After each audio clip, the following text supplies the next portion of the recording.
প্রিয় গাছ, আসসালামু আলাইকুম। দেখেন, একজন ব্লগার মোটামুটি ফেমাস হয়ে গেছে।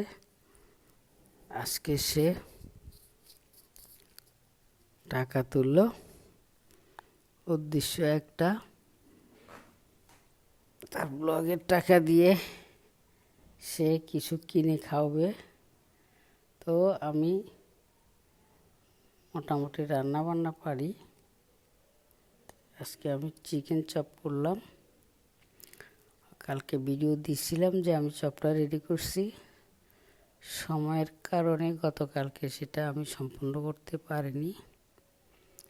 আজকে সেটা আমি সম্পূর্ণ করলাম এবং এই ব্লগার আমার বাসায় আসলো এবং সে আমার থেকে চিকেন চাপ নিয়ে গেল।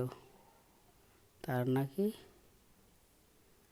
আমার হাতে চিকেন চপ খুবই ভালো লাগে। আপনারা ট্রাই করবেন বাসায় তৈরি করার জন্য। এখন তো রান্নাবান্না মোটামুটি সবাই পারে।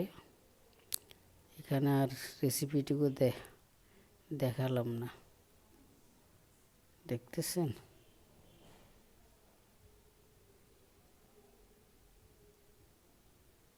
সে টাকাগুলো তুলছে, আমাকে দেখাচ্ছে যে আমি টাকা উঠে নিয়ে আসছি।